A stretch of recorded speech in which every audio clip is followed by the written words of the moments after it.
All right, Jet fans. What do we do now?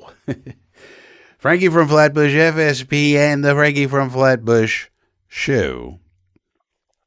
It is January the 14th, 2026, currently 18:33 hours, and Dante Moore has declared not for the draft, but to go back to Oregon and go back to college.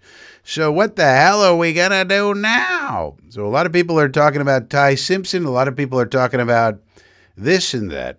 As has been on my ticker and as we have been talking about here, I think it's not the worst thing in the world that Dante Moore didn't come up. I don't think we were drafting Dante Moore anyway. The reason I wanted him in the draft is so we could trade out of number 2 and pick up more picks. But now nobody's going to want to trade up to 2, so now at 2, we're going to go. I will pretty much guarantee this. Unless something changes in the draft process. At number 2, you're looking at a debate, and this will be the debate all through the process. Do you go Bain, Ruben Bain, or do you go Arvell Reese? And you can't really go wrong with either one. Two really good defenders on the defensive front, which is what we need help with. And then it gets interesting because at 16, you'd really like to go wide receiver. You can get a Mekhi Lemon. Awesome. You can maybe get a Denzel Boston. Maybe Carnell Tate slips down to you, but probably not. You really want to round out that wide receiver room. But that doesn't really help us with our quarterback situation. What do we do now? There's a lot of people talking about Mac Jones, including Country Club Connor Hughes.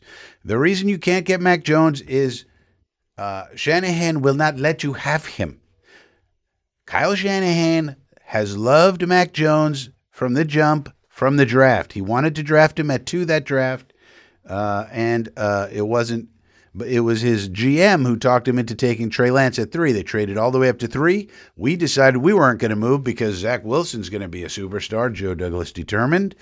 But if we didn't determine that and we did want to trade out, we could have very easily got a massive haul from the 49ers, and they would have used that pick on Mac Jones if Shanahan stuck to his guns and didn't let John Lynch talk him out of it. And so Shanahan has loved this kid, Mac Jones, since from the jump. In addition to that, he's got Brock Purdy, who he also loves, but he gets injured all the time. He needs 2 quarterbacks to maintain the run that he's on. And in fact, I wouldn't be surprised if Mac Jones gets an extension from the 49ers where he can stay and be a high-level backup for basically as long as he wants. He could have a nice career. So you can't really trade for Mac Jones. It's not realistic, in my opinion. What is realistic? Well, you got really 2 options. Number 1, you could go with a Malik Willis. Malik Willis, first round traits, needed development. Now some years have gone by. Has he developed enough? Well, you hope that he does the Sam Darnold year, and if he does, you keep him instead of the Vikings getting rid of him. You want him to have the Sam Darnold year that Sam Darnold had with Kevin O'Connell and the Vikings. And you remember there was consternation. Should they keep him? What should they do? They got JJ coming back. Ultimately decided, get rid of him, keep JJ. We'll see if that works out long term. But if in the Jets situation that happened, you just keep him and you sign him long term and you just ride with the Malik Willis train. And what do you do if that doesn't work out? Well, then next year we got 3 first-round picks and we, got another bite at the apple. Then we got to see how it all works out. But you could also try with your second-round pick. If Ty Simpson's still there, you grab him. If he's not, okay, no problem. But he might be. Ty Simpson is a very tricky evaluation. Now, listen. Don't listen to anybody about Ty Simpson who has not done the work to scout Ty Simpson. Now, I did, of course. You may remember that I do. I am a graduate of the Scouting Academy. I know what I'm doing. And I have a system for quarterbacks that I developed this year. And I was scouting Ty Simpson very heavily because I thought he was going to be amazing. It looked like he was in the beginning of the year. And he could very well be the Jets quarterback. So I took a very strong interest in him. So I know everything about Ty Simpson. I know everything that went on with him. And he was doing very well in the season all the way through November. As soon as the middle of November hit, was like a plane falling out of the sky for Mr. Simpson. Now, there's a couple of reasons for that. Number one, he got injured. He had a back injury. He had something in his elbow. Then his last game, he also got injured. That's 3 injuries. So you say, well, that's the excuse. That's the reason. But also, maybe he's injury prone. So you can look at that either way. Also, Alabama did not have a good team this year. They made it into the playoff, but to Alabama's standard and basically SEC standard, they were not their typical selves. And they didn't have a running game. Their offensive line was no good. And Ryan Williams also was a huge, huge disappointment. Jeremy Bernard was a good receiver they had. Josh Cuevas was a good tight end they had, but then he got injured. So a lot of problems. And how are you going to evaluate this kid? All he has is 15 game starts. That's it.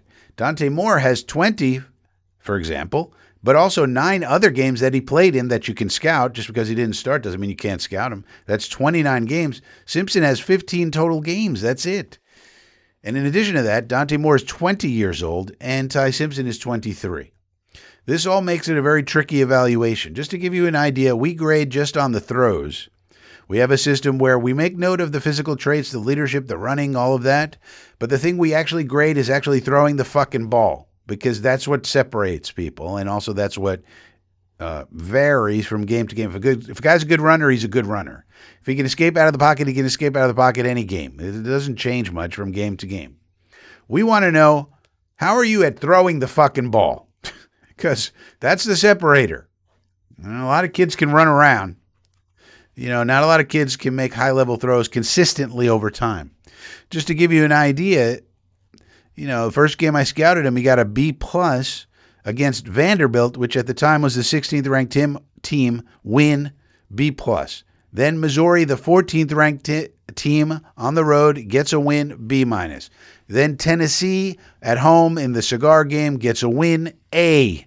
So this kid was trending up. And I have 10 games that I scouted. I know what his grade is for the whole season, even with the bad stuff. And the problem with Ty Simpson is that you just don't know what he is. Is he injury prone? Is he the first half Ty or the second half Ty? It's a lot of risk to make a first round pick. Now, if he falls to you in the second round, hey, there you go. Because now I don't have to give up Makai Lemon. I don't have to give up Denzel Boston to get him. Whoever may be available at 16. And if you don't want him, that is why in free agency, you got to go get a Malik Willis, you got to overpay for Malik. And you also have to have a backup plan like Marcus Mariota maybe, or somebody on the Gardner Minshew level, not him because he had an ACL, but somebody that level, Minshew-esque, as a backup to Willis. And then if you want to add Simpson into the mix, okay, fine. But you're not hitching your wagon to a guy that has such a tricky evaluation.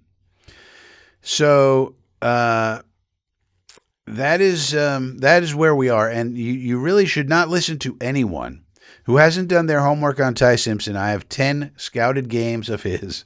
10 out of the 15, we scouted him. And so I have a good idea of what this kid is. But even with that, it's still tricky because how much were the injuries a factor? How much was the talent around him a factor? These are all very concerning. But to me, the thing to do, Dante Moore is out, which means we cannot trade out of that number 2 pick, in my opinion. And also,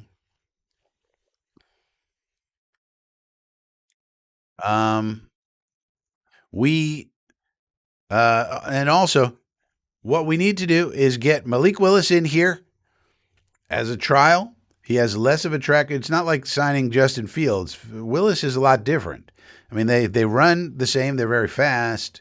But other than that, Willis had a lot better tools. He has a quicker release. Some of the problems that Fields had shouldn't be a problem for Willis per se. You're still taking a risk, though, because he hasn't played enough games. He's played well in a small sample size in Green Bay, didn't play well in a small sample size in Tennessee. But now he's been with LaFleur and Love over there in Green Bay, the quarterback factory. And so you take a risk with him, you back him up with another veteran, and you want to take Ty Simpson in the second round, Trinidad Chambliss in the second round. All right, if they come around, you take it. If they don't come around, fine. You're rolling the dice with Willis anyway. The big play is Willis. If you want to have Ty Simpson around, fine. You take him in the second round. If he doesn't last to the second round, fine. I'm not going to overdraft a guy because then I can't get my hands on Makai Lemon or Denzel Boston or somebody like that. Then with the second round pick, pick another defender, defensive tackle probably. So that's what to do. That's where we are. By Dante Moore not declaring, we now cannot, in all likelihood, trade back. We might be able to trade up, but it looks like Las Vegas really, really wants Mendoza, and I don't think they're trading out of that pick for any reason. We'll have to see how things go the rest of the offseason, but that's where we are. It's Malik Willis season. If we don't get Malik Willis, then I really don't know. You can't trade for Mac Jones. All these ideas of get Mac Jones, you're not getting Mac Jones. Not in my opinion. I'd be shocked if we could trade for him. I don't care what you give him. Second round, what is a second round pick to the 49ers? They're a win now team that needs to keep everything together, including a backup for a guy who gets injured all the time, Brock Purdy. So they're not trading any picks. They love Mac Jones. They're not trading. Not trading. I don't think. I'd be shocked, to put it that way. Well, and so what if it's not Willis? He doesn't want to come here, whatever it may be. He gets a better deal from Arizona or something. Well, I don't know what to tell you. Then we're going to take our shot with Mariota or something. And then it's going to be on to 2027. And can Aaron Glenn survive? I think Muji survives. Can Glenn survive? Because I don't think they're a package deal. Why would they be? Muji's done a great job so far. Well, ever since he got his staff together in the summertime. So I don't know. That's where we are with Malik Willis. Feel free to subscribe to the channel or join the Inner Circle. You would have all these college gradings of all the quarterbacks. You get it if you're a member of the Inner Circle, $2 a month, $5 a month, and you get all the grades. Don't you want grades? Well, you get them. $2 a month. Support the show. Fucking cheapskates. See you next time.